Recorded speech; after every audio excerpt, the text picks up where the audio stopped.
नमस्कार दोस्तों, स्वागत है आप सभी का पुनः एक बार आपके चैनल दिशा एकेडमी पर। उम्मीद करते हैं आप सभी ठीक होंगे। दोस्तों, कल हम लोगों ने पढ़ा था मध्य पाषाण काल, मेसोलिथिक एज। चलिए आज हम लोग पढ़ते हैं नव पाषाण काल, नियोलिथिक एज, और उसकी महत्वपूर्ण विशेषताओं के बारे में अध्ययन करेंगे। उसके प्रमुख स्थलों और उपकरणों के बारे में और उनके साक्ष्यों के बारे में जानकारी करेंगे। तो चलिए आज शुरू करते हैं नव पाषाण काल, नियोलिथिक एज। नवपाषाण काल, नवपाषाण काल, इसको हम कहते हैं नियोलिथिक एज। Neolithic age. अब देखिए, यहां से एक प्रश्न पूछा जा सकता है आपसे कि नवपाषाण काल को नियोलिथिक एज की संज्ञा किसने दी। तो अगर हम बात करेंगे नवपाषाण काल शब्द के बारे में, तो नवपाषाण काल का शब्द सबसे पहले सर जॉन लुबाक ने 1865 ईस्वी में अपनी एक मैगजीन, अपनी एक पुस्तक में, जिसका नाम था प्री हिस्टोरिक टाइम्स, में नियोलिथिक शब्द का प्रयोग किया था, नवपाषाण काल का शब्द प्रयोग किया था। इससे पहले हम चर्चा करेंगे नवपाषाण काल के एज के बारे में, ड्यूरेशन के बारे में। इसके ड्यूरेशन के बारे में अगर हम बात करें तो 10,000 ईसा पूर्व से लेकर के 1,000 ईसा पूर्व के मध्य का जो समय है, इसको हम नवपाषाण काल या नियोलिथिक एज के नाम से जानते हैं। अगर हम नियोलिथिक एज के विशेषता के बारे में बात करें तो डी गार्डन चाइल्ड ने सबसे पहले इस सभ्यता को क्रांति का, नवपाषाण क्रांति का युग कहा या नवपाषाण क्रांति की संज्ञा दी। तो इसकी आइए एक एक करके चर्चा करते हैं, इसकी विशेषताओं के बारे में।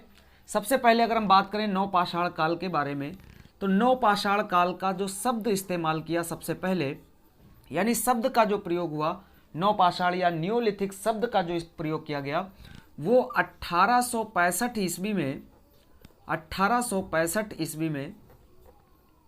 ईस्वी में सर जॉन लुबाक के द्वारा अपनी एक मैगजीन जिसका नाम है प्री हिस्टोरिक टाइम्स, इस पुस्तक में सबसे पहली बार सर जॉन लुबाक ने नवपाषाण या नियोलिथिक शब्द का प्रयोग किया। तो इस शब्द के बारे में ध्यान रखिएगा, 1865 ईस्वी में सर जॉन लुबाक ने सबसे पहले अपनी पुस्तक प्री हिस्टोरिक टाइम्स में इस शब्द का प्रयोग किया था, और इसी के बाद इस काल को हम नवपाषाण काल के नाम से जानते हैं। अगर इसकी अन्य विशेषता के बारे में बात करें तो इस नवपाषाण काल को नवपाषाणिक क्रांति, नवपाषाणिक क्रांति की जो संज्ञा दी, यानी इस काल को क्रांति की संज्ञा जो दी, वो दिया था, नवपाषाणिक क्रांति की जो संज्ञा दी थी वो डी गार्डन चाइल्ड ने दी थी। तो इसको आपको याद रखना है, डी गार्डन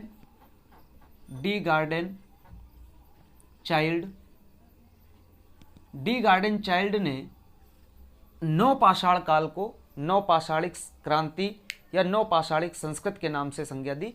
अब इस नवपाषाणिक क्रांति डी गार्डन चाइल्ड ने क्यों कहा, इसकी विशेषताओं के बारे में आगे चर्चा करेंगे। इससे पहले अगर हम देख लें नवपाषाणिक स्थलों के या नवपाषाणिक साक्ष्यों के बारे में, अगर हम साक्ष्यों के बारे में चर्चा करें, नवपाषाणिक स्थलों के साक्ष्यों के बारे में अगर हम बात करें, तो इसमें उत्तर भारत से ली मेंसुलर, यहाँ से हम नोट कर सकते हैं। इसके साक्ष्य उत्तर भारत में अगर हम बात करें, उत्तर भारत में तथा दक्षिण भारत में, तो अगर हम बात करें उत्तर भारत में, तो एक व्यक्ति थे जिनका नाम था ली मेंसुयर। क्या नाम था? ली मेंसुयर। उत्तर भारत में ली मेंसुयर ने इस काल के महत्वपूर्ण स्थलों का पता लगाया, महत्वपूर्ण उपकरणों का पता लगाया। अगर हम दक्षिण भारत की बात करें तो नेवेलियन फ्रेजर, दक्षिण भारत में नेवेलियन फ्रेजर ने दक्षिण भारत से साक्ष्यों का पता लगाया, स्थलों का पता लगाया। तो फिर से हम देख लें, सबसे पहले नवपाषाण काल शब्द का प्रयोग 1865 में सर जॉन लुबाक ने अपनी पुस्तक प्री हिस्टोरिक टाइम्स में प्रयोग किया था। नवपाषाणी क्रांति की संज्ञा इसे दी डी गार्डन चाइल्ड ने। इन्होंने इसे क्रांति का युग कहा, क्रांति का काल कहा। अगर साक्ष्यों की बात करें तो उत्तर भारत में ली मेंसुयर और दक्षिण भारत में नेवेलियन फ्रेजर ने इस काल के उपकरणों या साक्ष्यों के बारे में पता लगाया था। अगर हम बात करें, डी गार्डन चाइल्ड ने नवपाषाण काल को नवपाषाणी क्रांति की संज्ञा क्यों दी, तो अगर इनके हम महत्वपूर्ण बिंदुओं पर चर्चा करें, क्रांति के युग के रूप में अगर पहचान करें तो कैसे, तो अगर हम बात करें तो हमने इससे पहले पढ़ रखा है पूरा पाषाण काल, मध्य पाषाण काल। हमने देखा पूरा पाषाण काल का जो मनुष्य था मुख्य रूप से जंगल में निवास करता था, पत्थरों के बड़े औजारों का प्रयोग करता था, बड़े पशुओं का शिकार करता था। इसके बाद में जो मध्य पाषाण काल का मनुष्य आया तो जलवायु के परिवर्तन के कारण छोटे जीवों का भी शिकार करने लगा था, जिसमें उसके औजार जो होते थे 1 से 8 सेंटीमीटर लंबे चौड़े हुआ करते थे। इस वजह से उसको हम माइक्रोलिथ या सूक्ष्म पाषाणिक सभ्यता के नाम से जानते हैं। इस काल के जो औजार होते थे त्रिकोण हुआ करते थे, समलंब हुआ करते थे, क्रोड हुआ करते थे इत्यादि, नवचंद्राकार इत्यादि जो औजार हुआ करते थे जो कीमती पत्थरों के बनाए जाते थे। तो इस काल में नवपाषाण काल में भी मुख्य रूप से जो मनुष्य था वो शिकार भी करता था, परंतु कहीं ना कहीं कृषि के प्रादुर्भाव हो जाने से, कृषि के आ जाने से इसका जो जीवन था वो स्थायी हो चुका था। वो बस्तियां बना करके रहने लगा था। बस्तियों के साक्ष्य भी यहाँ से देखने को मिलते हैं। और बस्तियां बनाकर रहने से और कृषि करने से उसकी अर्थव्यवस्था काफ़ी विकसित हो गई थी, मजबूत हो गई थी। तो कहीं ना कहीं इस काल के योगदान और साक्ष्यों के आधार पर इस काल को डी गार्डन चाइल्ड ने इसको क्रांति की संज्ञा दी, क्रांति का युग का नाम दिया। तो हम चर्चा करेंगे डी गार्डन चाइल्ड ने क्यों इसे क्रांति की संज्ञा दी। तो सबसे पहली अगर हम बात करें तो इस काल में सबसे पहली महत्वपूर्ण विशेषता की अगर हम बात करें तो वो है कृषि कार्य की शुरुआत, या हम कह सकते हैं कृषि की शुरुआत। सबसे महत्तम कार्य अगर देखें इस काल की तो वो कृषि की शुरुआत है। यानी इस काल के मानवों के द्वारा सबसे पहले कृषि की शुरुआत की गई। देखिए, अगर हम शॉर्ट ट्रिक के माध्यम से इस काल के बारे में जाने, पाषाण काल के बारे में जाने, तो एक ट्रिक मैं अक्सर बताता हूं, पूरा आग नौ कृपा, पूरा आग नौ कृपा। इसका मतलब है पूरा पाषाण काल में, पूरा पाषाण काल में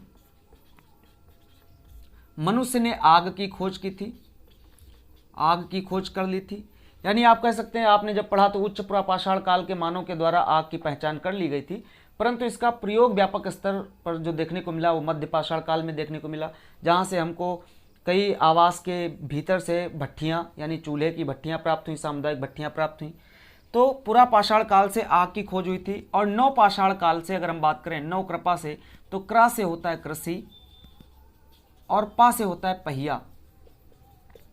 यानी नौ पाषाण काल में कृषि के आने से मनुष्य जानवरों को पालतू बनाने लगा था और इसके वजह से पत्थर का पहिया भी अस्तित्व में आ गया था। तो एक ट्रिक के माध्यम से कुछ महत्वपूर्ण बिंदु पाषाण काल के आपको याद रखना है, याद कर सकते हैं। पूरा आग नौ कृपा यानी पूरा पाषाण काल में आग की खोज, और नौ पाषाण काल में कृषि और पहिए की खोज हुई, पहिए के आविष्कार हुआ। अगर हम बात करें डी गार्डन ने इसे क्रांति का युग क्यों दिया, तो कृषि की शुरुआत हुई। और एक चीज़ ये भी ध्यान रखना है, सबसे प्राचीनतम जो कृषि के स्रोत हमको साक्ष्य प्राप्त होते हैं तो वो मेहरगढ़ से प्राप्त होते हैं। मेहरगढ़, ये बलूचिस्तान सिंध के क्षेत्र से एक स्थान है जिसका नाम है मेहरगढ़। तो मेहरगढ़ से हमको गेहूं की 3, जौ की 2, कपास, खजूर की खेती, अंगूर इत्यादि प्रकार के खेती के साक्ष्य प्राप्त हुए। तो कृषि की शुरुआत हुई। अब देखिए, कृषि की शुरुआत होने से चूंकि फसलें बोने के बाद कई महीने तक उस फसल के कटने का इंतजार करना पड़ता था, इसलिए मनुष्य को एक जगह पर स्थायी तौर पर रहना पड़ता था। तो इस काल की जो दूसरी विशेषता है वो है स्थायी आवास या स्थायी निवास, स्थायी आवास। अब स्थायी आवास आने से, देखिए, कृषि की शुरुआत होने से मनुष्य के जीवन में स्थायित्व आ गया था, मनुष्य स्थायी रहने लगा था। और स्थायी आवास होने के कारण गांवों का विकास देखने को मिलता है। यानी इस सभ्यता में, इस काल में गांवों का विकास भी देखने को मिलता है। अब जब गांवों का विकास होगा तो गांव के विकास के साथ साथ घरों का विकास देखने को मिलेगा, घरों का विकास। और यहाँ इस काल में आपको देखने को मिलता है कि घरों का विकास जो हुआ वो कच्ची आयताकार ईंटों के माध्यम से, आयताकार मकान बना करके मनुष्य ने घरों का निर्माण किया। तो कच्ची ईंटों का प्रयोग करके आयताकार भवनों का निर्माण करके मनुष्य स्थायी निवास के रूप में इस काल में रुकने लगा था। तो कहीं ना कहीं एक परिवर्तन का काल देखने को मिला। अब देखिए, जब कृषि की शुरुआत हुई, स्थायी आवास हुआ, तो मनुष्य कृषि के कार्य करने के साथ जब उसकी फसल कटती थी तो वस्तुओं को भंडारित करने लगा था। तो भंडार करने के लिए उसने मृदभांड बनाए। तो मृदभांड जो अस्तित्व में आए, यद्यपि अगर हम बात करें तो मृदभांड हमारे मध्य पाषाण काल से देखने को मिलने लगे थे, जहाँ पर हाथ से बने हुए मृदभांड हमको देखने को मिले थे। परंतु अगर हम नवपाषाण काल की बात करें तो यहाँ पर मृदभांड यानी मिट्टी के बर्तन हाथ से बने हुए तथा चाक पर बने हुए मृदभांड भी देखने को मिलते हैं। तो इस तरीके से हम कह सकते हैं कि इस काल के मानव ने मृदभांड का उपयोग किया। मृदभांड का उपयोग, जिसमें मृदभांड दो प्रकार के थे, एक हाथ से निर्मित और चाक से निर्मित थे। अगर हम उत्तर नवपाषाण काल की बात करें, नवपाषाण काल के बाद की बात करें, तो वहां पर मृदभांडों को रगने की या पालिश करने की भी प्रक्रिया शुरू हो गई थी। तो कृषि की शुरुआत आने से स्थायी आवास हुआ, स्थायी आवास से गांवों का विकास, घरों का विकास हुआ, और घरों का निर्माण जो हुआ वो कच्ची ईंटों से हुआ। किससे हुआ? कच्ची ईंटों से हुआ। और घरों का जो आकार हुआ करता था वो आयताकार हुआ करता था, आयताकार। और स्थायी निवास होने से वस्तुओं को भंडारित करने के लिए मृदभांड का प्रयोग किया गया। इसके साथ साथ कृषि के साथ साथ मनुष्य ने पशुपालन करना शुरू किया। पशुपालन, ये भी हमने कल की क्लास में चर्चा किया था। यदि पशुपालन हमारा मध्य पाषाण काल से प्रारंभ हो गया था और सबसे पहले जो पशु पालतू बनाया गया वो संभवतः कुत्ता था। इसके बाद हमने देखा था गाय, बैल, भैंस, सुअर, खरगोश, बिल्ली, बकरी, भेड़ इत्यादि जानवरों को पालतू बनाने लगा था। कछुए और मछली की भी अस्थियां प्राप्त हुई थी। तो इस तरीके से पशुपालन भी इस काल के में बड़े पैमाने पर होने लगा था। मनुष्य ने बड़े संख्या में जंगली जानवरों को पालतू बनाना शुरू कर दिया था। तो पशुपालन का साक्ष्य भी नवपाषाण काल से देखने को मिलता है। अगर इसके बाद हम बात करें औजारों में, उपकरणों में, तो इसके बाद के काल में यानी नवपाषाण काल में हमको देखने को मिलता है नए चकमक उद्योग या पालिशदार चकमक उद्योग देखने को मिलते हैं। यानी हम कह सकते हैं पालिशदार चकमक उद्योग देखने को मिलता है। अब समझिएगा थोड़ा सा, पूरा पाषाण काल में जो औजार थे, औजारों के आधार पर हमने अलग अलग संस्कृतियों के नाम से उसको जाना था। अगर हम मध्य पाषाण काल की बात करें तो वहाँ पर नवचंद्राकार यानी रोमन अंक के डी, रोमन अक्षर में डी आकार के जो औजार हुआ करते थे, क्रोड हुआ करता था, त्रिकोण हुआ करता था, समलंब हुआ करता था। तो इस तरीके से कई औजार होते थे। इस काल के भी वही औजार थे, लेकिन इस काल के औजारों की विशेषता ये थी कि जैसे पूर्व के काल में मनुष्य फ्लूटिंग पद्धति के द्वारा यानी पत्थर पर आघात करके औजारों का निर्माण करता था, इस काल का मानव पत्थर को पत्थर से रगड़ करके यानी उसको रगड़ करके चिकना बनाता था और उसके ऊपर पालिश चढ़ाता था। तो ये इस काल के औजारों की विशेषता है। औजार मुख्य रूप से मध्य पाषाण काल के ही प्रयोग में लाए गए। इसके साथ साथ अगर औजारों की हम बात करें तो औजारों में मनुष्य ने जानवरों की हड्डियों से बने हुए या सींगों से बने हुए हड्डियों का प्रयोग किया। मनुष्य ने हड्डियों के औजारों का प्रयोग किया। तो इस काल से हड्डियों के औजार भी देखने को मिलते हैं। अगर हम मध्य पाषाण काल की बात करें तो हड्डियों से निर्मित आभूषण भी देखने को मिलते हैं। मृग श्रृंग के छल्ले देखने को मिलते हैं जिससे माला तैयार की जाती थी आभूषण की। तो ये विशेषता है कृषि की शुरुआत यानी आग के प्रयोग से मानव के जीवन में निरंतर विकास देखने को मिला, ऊर्जा का संचार हुआ और विभिन्न क्षेत्रों में उसको परिवर्तन देखने को मिला। जहाँ से हम कृषि की शुरुआत करते हैं, गेहूं और जौ, संभवतः मनुष्य के द्वारा पहली जो फसल उगाई गई वो गेहूं या जौ थी। कृषि की आरंभिक शुरुआत या आरंभिक साक्ष्य मेहरगढ़ से प्राप्त होता है। ये मेहरगढ़ का जो स्रोत कृषि के प्राप्त होते हैं, ये ना कि सिर्फ भारत से बल्कि विश्व में सबसे प्राचीनतम कृषि के साक्ष्य मिलते हैं। और मेहरगढ़ एक ऐसा स्थल है जहाँ से नवपाषाण काल से लेकर के सिंधु घाटी सभ्यता तक के बस्ती और नगर के बारे में साक्ष्य हमको प्राप्त होते हैं। तो मेहरगढ़ एक ऐसा स्थल है जहाँ से नवपाषाण काल से लेकर सिंधु घाटी सभ्यता तक के साक्ष्य हमको प्राप्त होते हैं। स्थायी आवास आया, गाँवों का विकास, घरों का विकास देखने को मिला, मृदभांड का प्रयोग देखने को मिला। पशुपालन के साक्ष्य में यहाँ पर गाय, बैल, भैंस, सुअर, बिल्ली, यद्यप घोड़ा के पालित होने के बारे में इतिहासकार एक मत नहीं है। कुछ लोग मानते हैं कि घोड़ा पालतू बन गया था, कुछ लोग मानते हैं कि इस काल के मनुष्य घोड़े से परिचित तो थे परंतु उसको पालतू नहीं कर पाए थे, यानी पालते नहीं थे। बिल्ली, खरगोश, कछुआ, मछली इत्यादि जानवरों के साक्ष्य प्राप्त हुए। पालिशदार चकमक उद्योग इस काल की विशेषता है, हड्डियों के औजार देखने को मिले। तो अगर हम इसकी बात करें थोड़ा सा रफली कि इस काल के जो साक्ष्य हैं कृषि में, कहाँ से जौ और गेहूं के साक्ष्य प्राप्त हुए, कहाँ से धान के प्रमाण मिलते हैं, कपास के प्रमाण कहाँ से मिलते हैं। स्थायी आवास में अगर देखने को मिलेगा, आवास के प्रकार कैसे थे। मृदभांड और चकमक उद्योग या औजारों के अगर साक्ष्यों की बात करें तो थोड़ा सा हम इसको अलग से इसका अध्ययन कर सकते हैं। तो आइए देखते हैं नवपाषाण काल के प्रमुख स्थल और उनकी विशेषता।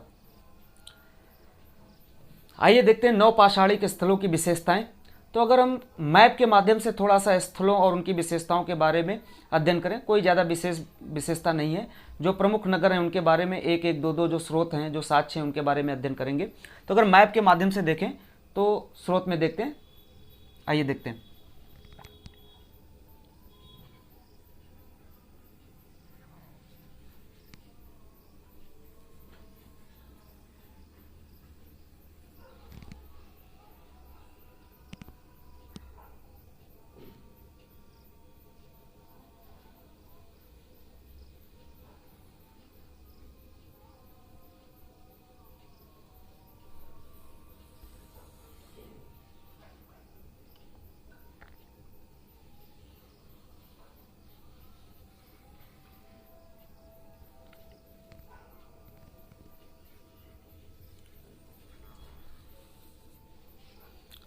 आइए देखते हैं, थोड़ा सा मैप के माध्यम से अध्ययन करेंगे स्थलों और उनकी विशेषताओं के बारे में।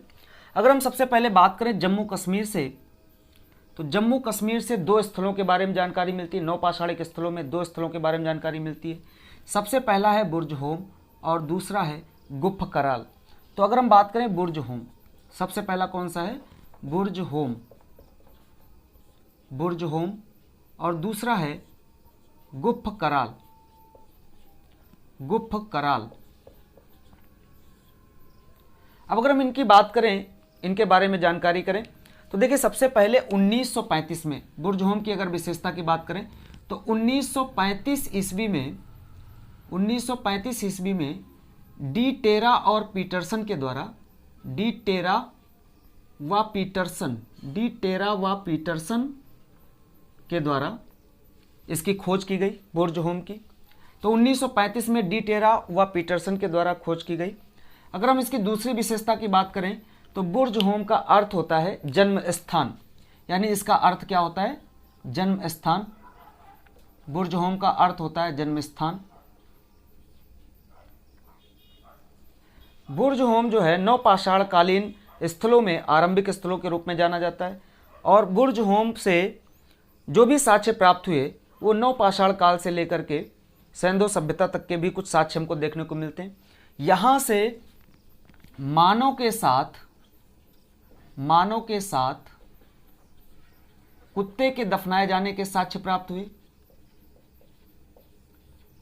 यानी मानव के साथ कुत्ते के दफनाने के साक्ष्य प्राप्त हुए। ध्यान रखना है, सिंधु घाटी सभ्यता में अगर आगे हम पढ़ेंगे कि रोपड़ से सतलज नदी के किनारे रोपड़ एक स्थल था जहां से हमको मानव के साथ कुत्ते के दफनाए जाने के साक्ष्य भी प्राप्त हुए थे। लेकिन अगर हम प्रथम साक्ष्य की बात करें तो बुर्ज होम से मानव के साथ कुत्ते के दफनाए जाने के साक्ष्य प्राप्त हुए थे। इसके अलावा बुर्ज होम में झीलों के किनारे गर्त आवास प्राप्त हुए, यानी आप कह सकते हैं कि नवपाषाण काल में तापमान बढ़ने लगा था। ये हमने पढ़ा था मध्य पाषाण काल में, यद्यप पुरापाषाण काल में निम्न मध्य पुरापाषाण काल जो था वहाँ पर हिमयुग था, उसके बाद उच्च पुरापाषाण काल में तापमान बढ़ने लगा था। मध्य पाषाण काल में तापमान बढ़ने से बहुत से पेड़ पौधे और जीव जंतुओं की प्रजातियां अस्तित्व में आई थी। तो कहीं ना कहीं नवपाषाण काल में तापमान ज़्यादा बढ़ चुका था, इसलिए झीलों के किनारे गर्त आवास बना करके मनुष्य रहने लगा था। अब झीलों के किनारे गर्त आवास क्यों बनाता था? जिससे कि झीलों से इसको पीने के लिए पानी प्राप्त हो जाए। तो झीलों के किनारों से गर्त आवास के साक्ष्य प्राप्त हुए। तो ये हमारे बुर्ज होम की विशेषता है। 1935 ईस्वी में डी टेरा व पीटरसन के द्वारा इसका पता लगाया गया। बुर्ज होम का अर्थ जन्म स्थान होता है। बुर्ज होम का अर्थ क्या होता है? जन्म स्थान, यानी इसका ये अर्थ होता है जन्म स्थान। मानव के साथ कुत्ते के दफनाने के साक्ष्य प्राप्त हुए, झीलों के किनारे से गर्त आवास प्राप्त हुए, और इसके साथ साथ नवपाषाणिक उपकरण भी हमको देखने को मिलते हैं, प्राप्त होते हैं। अगर हम बात करें गुप्त कराल से, तो गुप्त कराल का जो अर्थ होता है उसका अर्थ होता है कुम्हार की गुफा, कुम्हार की गुफा। अगर हम साक्ष्यों की बात करें तो गुप्त कराल से बड़े पैमानों पर अस्थियों से निर्मित औजार हमको देखने को मिलते हैं, यानी हड्डी के औजार देखने को मिलते हैं, हड्डी के औजार, बड़े पैमाने पर हड्डी के औजार देखने को मिलते हैं। अगर नवपाषाणिक कालीन स्थलों के बारे में बात करें तो गुफ कराल से हड्डी के औजार प्राप्त होते हैं, लेकिन सर्वाधिक अगर हड्डियों की औजारों की अगर हम बात करेंगे तो बिहार के सारण जिले में एक स्थान है जिसका नाम है चिरांद, जिसकी पहचान की गई। वहाँ से हिरण की अस्थियों और उसके सींगों से बने हुए ढेर सारी मात्रा में नवपाषाणिक स्थल के औजार प्राप्त हुए, और ये अब तक के ज्ञात स्थलों में सबसे ज़्यादा अस्थियों से निर्मित औजारों की संख्या लगभग अनुमानता 40,000 के आसपास औजार प्राप्त हुए। तो अब तक के ज्ञात औजारों में अस्थियों से निर्मित सर्वाधिक औजार जो चिरांद से प्राप्त हुए, जो कि बिहार के सारण जिले में स्थित है। लेकिन गुप्त कराल से भी हड्डी के औजार बड़े पैमाने पर देखने को मिलते हैं। इसके साथ साथ गर्त आवास, गर्त आवास ये गुप्त कराल से देखने को मिलते हैं। अब अगर इसके बाद हम बात करें तो ये आपका उत्तराखंड का क्षेत्र है, ये उत्तराखंड है। इसके बाद में ये जो आपका हिस्सा है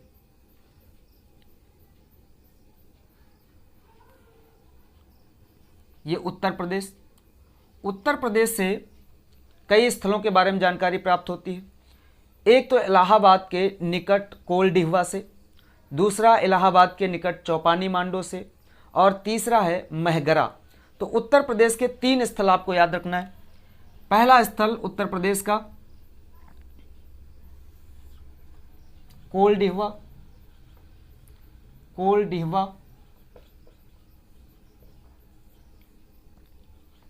कोलडिहवा।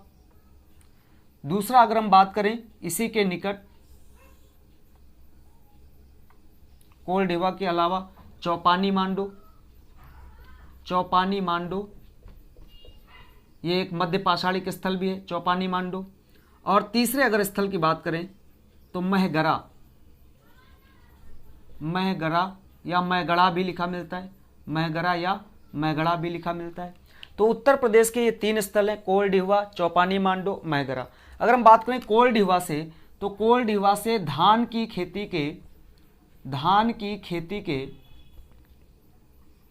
के प्राचीन प्रमाण प्राप्त हुए हैं, प्राचीन प्रमाण।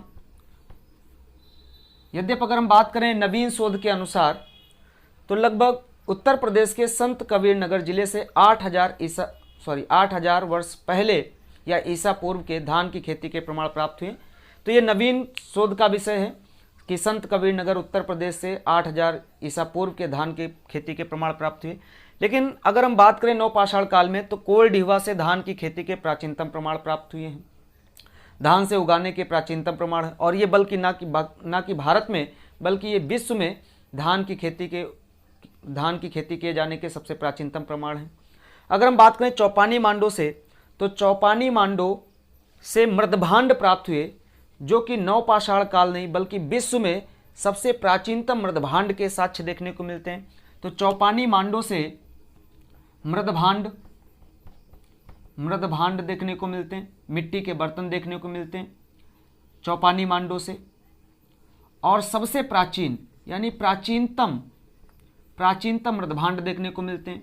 इसके अलावा हमने बताया था मध्य पाषाण काल में यहाँ पर चौपानी मांडो से मधुमक्खी के छत्तों समान बस्तियाँ देखने को मिलती हैं। तब यहाँ से बस्तियाँ कह सकते हो, मनुष्य के स्थायी निवास के साक्ष्य प्राप्त हुए बस्तियाँ, वो भी किस आकार में, मधुमक्खी के छत्ते आकार में, मधुमक्खी के छत्ते के आकार में, यानी मधुमक्खी के छत्ते के आकार में यहाँ पर ढेर सारी बस्तियाँ देखने को मिली चौपानी मांडो से। चौपानी मांडो से ही गर्त चूल्हे भी प्राप्त हुए, जहाँ पर सामुदायिक भट्ठी भी देखने को मिलती है, यानी साझा चूल्हे देखने को मिलते हैं जिनको मुख्य रूप से किसी सांस्कृतिक अवसर पर इसका प्रयोग किया जाता था।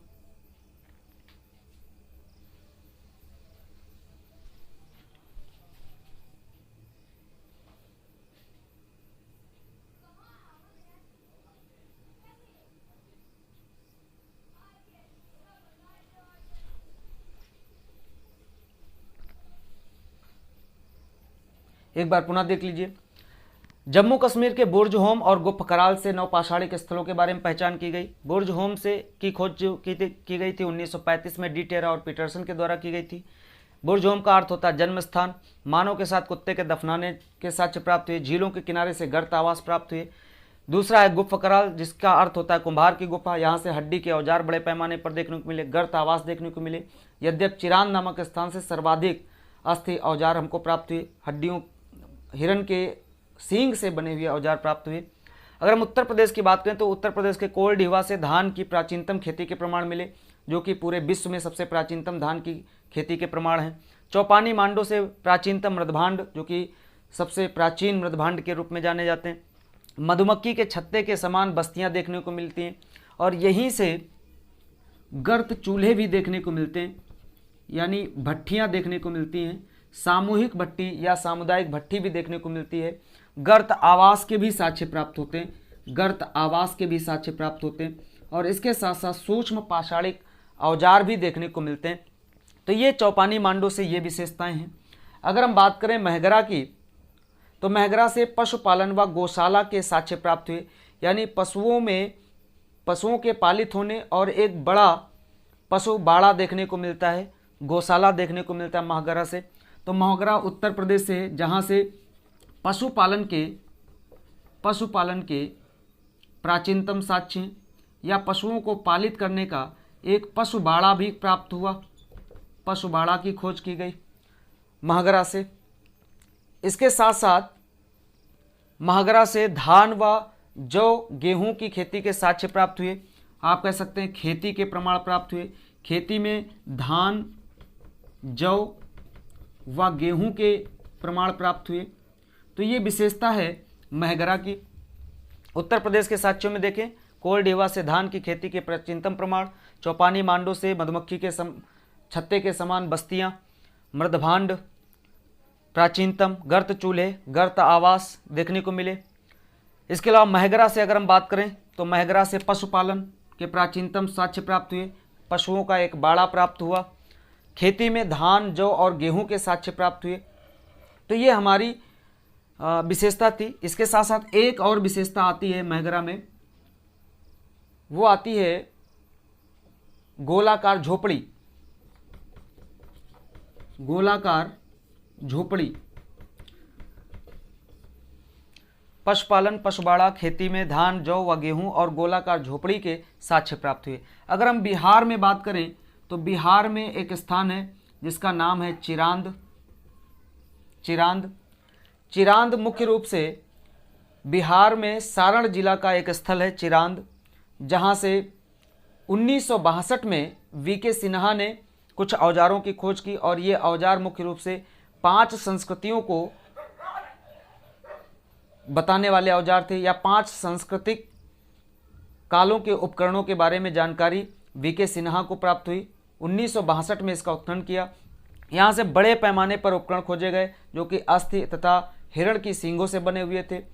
तो इस तरीके से हम अगर देखें तो इसकी विशेषताओं में हम लिख सकते हैं 1962 ईस्वी में वीके सिन्हा के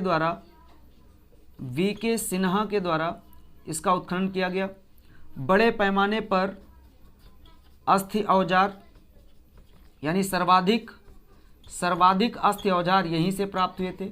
सर्वाधिक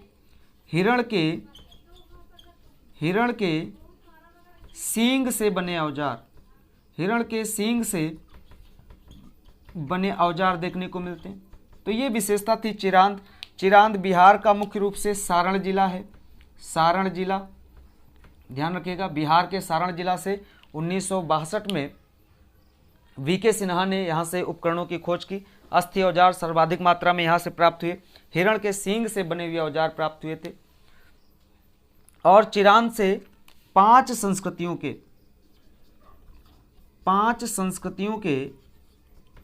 औजार प्राप्त हुए। 5 संस्कृतियों के औजार देखने को मिले। तो ये चिरांद की विशेषता है। इसके अलावा अगर हम बात करें सिंध के क्षेत्र में एक प्रमुख स्थल है जिसको हम कहते हैं मेहरगढ़। ये सिंध और बलूचिस्तान का क्षेत्र है। सिंध और बलूचिस्तान का क्षेत्र। यहाँ का एक स्थल है जिसका नाम है मेहरगढ़। मेहरगढ़ के बारे में अभी हमने चर्चा किया था। मेहरगढ़ से प्राचीनतम कृषि के साक्ष्य प्राप्त हुए, जहाँ से गेहूं की 3, जौ की 2 किस्में प्राप्त हुई, खजूर की खेती, अंगूर की खेती, इसके साथ साथ कपास की खेती के भी प्रमाण मिलते हैं। तो ये मेहरगढ़ की साक्ष्यों की अगर हम बात करें तो सबसे पहला अगर हम बात करें प्राचीनतम कृषि साक्ष्य, प्राचीनतम कृषि के प्रमाण मिले, और कृषि में जो प्रमाण मिले वो गेहूं की 3 प्रजाति, जौ की 2 प्रजाति, कपास, खजूर व अंगूर के उगाए जाने के साक्ष्य प्राप्त हुए, अंगूर की खेती के साक्ष्य प्राप्त हुए। तो प्राचीनतम कृषि के प्रमाण मेहरगढ़ से प्राप्त हुए। गेहूं की 3 प्रजातियां, जौ की 2 प्रजातियां, कपास, खजूर और अंगूर के साक्ष्य प्राप्त हुए।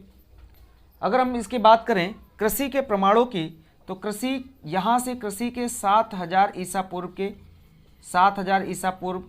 के साक्ष्य प्राप्त हुए, जबकि कोल ढीवा से धान की खेती के साक्ष्य प्राप्त हुए। लेकिन नवपाषाणिक स्थलों में गेहूं और जौ के प्राचीनतम प्रमाण हमको मेहरगढ़ से देखने को मिलते हैं। इसके साथ साथ भैंस का पालन देखने को मिला। यद्यप कई जानवरों का पालन होता था, परंतु भैंस का पालन मेहरगढ़ से देखने को मिला, साक्ष्य प्राप्त हुआ। और इस मेहरगढ़ को बलूचिस्तान की रोटी की टोकरी के नाम से जाना जाता है। यानी मेहरगढ़ को बलूचिस्तान की रोटी की टोकरी संज्ञा दी जाती है। तो मेहरगढ़ नवपाषाणिक स्थलों में एक प्रमुख पाषाणिक स्थल है, और यहीं से तांबे को गलाने की एक भट्ठी भी प्राप्त हुई थी। और इससे पता चल जाता है कि इस काल का मानव धातुओं के प्रयोग की ओर अग्रसर हो चुका था, यानी लगातार नए खोज कर रहा था। तो इसी कारण से डी गार्डन चाइल्ड ने इस काल को नवपाषाणिक क्रांति की संज्ञा दी है। अगर हम बात करें दक्षिण भारत में, तो दक्षिण भारत में कर्नाटक, तमिलनाडु और आंध्र प्रदेश से कुछ स्थलों के बारे में जानकारी प्राप्त होती। अगर हम बात करें आंध्र प्रदेश के स्थलों में, तो आंध्र प्रदेश से मुख्य रूप से 2 या 3 स्थलों के बारे में हम चर्चा कर सकते हैं। सबसे पहला है उतनूर,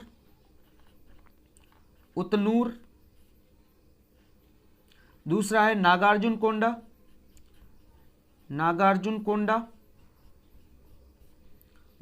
कोंडा, और तीसरा है कोडाइकल। तो उतनूर, नागार्जुन कोंडा और कोडाइकल नवपाषाणिक स्थलों में आंध्र प्रदेश है। तो आंध्र प्रदेश से 3 स्थल।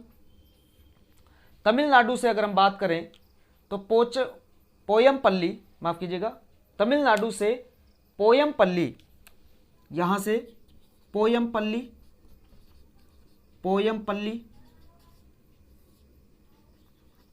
तमिलनाडु से पोयमपल्ली। इसके अलावा अगर हम बात करें कर्नाटक से, तो कर्नाटक से मास्की, ब्रह्मगिरी,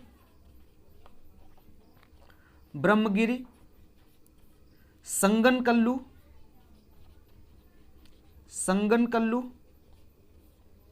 तो मास्की, ब्रह्मगिरी, संगनकल्लू, पिपलीहल,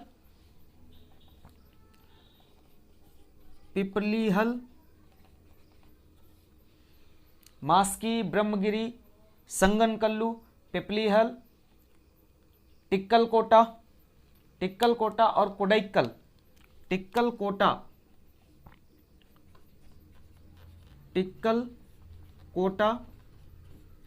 और कोडाइकल।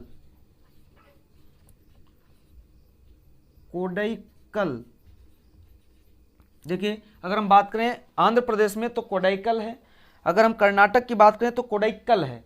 तो इस तरीके से मास्की, ब्रह्मगिरी, संगनकल्लू, पिपलीहल, टिक्कलकोटा, कोडाइकल, ये आपके कर्नाटक के नवपाषाणिक स्थल हैं। आंध्र प्रदेश से उतनूर, नागार्जुन कोंडा, कोडाइकल आंध्र प्रदेश के हैं। तमिलनाडु से पोयमपल्ली, ये प्रमुख स्थल हैं। अगर हम दक्षिण भारत के अवशेषों की बात करें तो दक्षिण भारत में उतनूर, कोडैक्कल से और संगनकल्लू से राख के टीले प्राप्त हुए। फिर से समझ लीजिए, आंध्र प्रदेश के उतनूर से, कोडैक्कल से तथा कर्नाटक के संगनकल्लू और टिक्कलकोटा से राख के टीले प्राप्त हुए। संभवतः यहाँ का जो मानव था वो एक जगह पर रहने के बाद या तो सांस्कृतिक अवसरों पर या किसी दुर्घटनावश पशुओं के एकत्रित गोबर को जला दिया करता था। इसके बाद कुछ दूरी पर जाकर के पुनः अपना बस्ती बनाता था, रुकता था। तो इस तरीके से ये देखने को मिला कि इस क्षेत्र में दक्षिण भारत में राख के टीले देखने को मिले। इसके अलावा दक्षिण भारत से कृषि में मिलेट यानी कि रागी, जिसको गरीबों का अनाज कहा जाता है, कुल्थी, गेहूं, खजूर और मूंग की खेती की जाती थी। तो दक्षिण भारत में मुख्य रूप से रागी, जिसको मिलेट कहा जाता है, मूंग, कुल्थी, खजूर और गेहूं, जौ की खेती की जाती थी। तो इस तरीके से हमने देखा नवपाषाणिक स्थलों की विशेषताओं के बारे में। सबसे इंपॉर्टेंट मेहरगढ़ और कोलडिहुआ है। चौपानी मांडो से मधुमक्खी के छत्ते समान बस्तियां देखने को मिली। तो ये कुल मिलाकर के नवपाषाणिक स्थलों और उनकी विशेषताएं हैं। और इसी आधार पर डी गार्डन चाइल्ड ने नवपाषाणिक काल को या नवपाषाण काल को नवपाषाणिक क्रांति की संज्ञा दी। तो उम्मीद करते हैं आपको नवपाषाण काल के बारे में विशेषताएं समझ में आई होंगी। अगर आपने पिछले वीडियो के माध्यम से हमारी क्लासेस देखी हैं, जिसमें आपने पूरा पाषाण काल, मध्य पाषाण काल और आज आपने नवपाषाण काल समझा, तो उम्मीद करते हैं पूरा प्रागैतिहासिक काल आपको अच्छे से समझ में आया होगा। आगे हम बढ़ेंगे इतिहास में आद्य ऐतिहासिक काल की ओर। तो अगली वीडियो के अंतर्गत हम पढ़ेंगे आद्य ऐतिहासिक काल। तब तक के लिए जय हिंद, नमस्कार।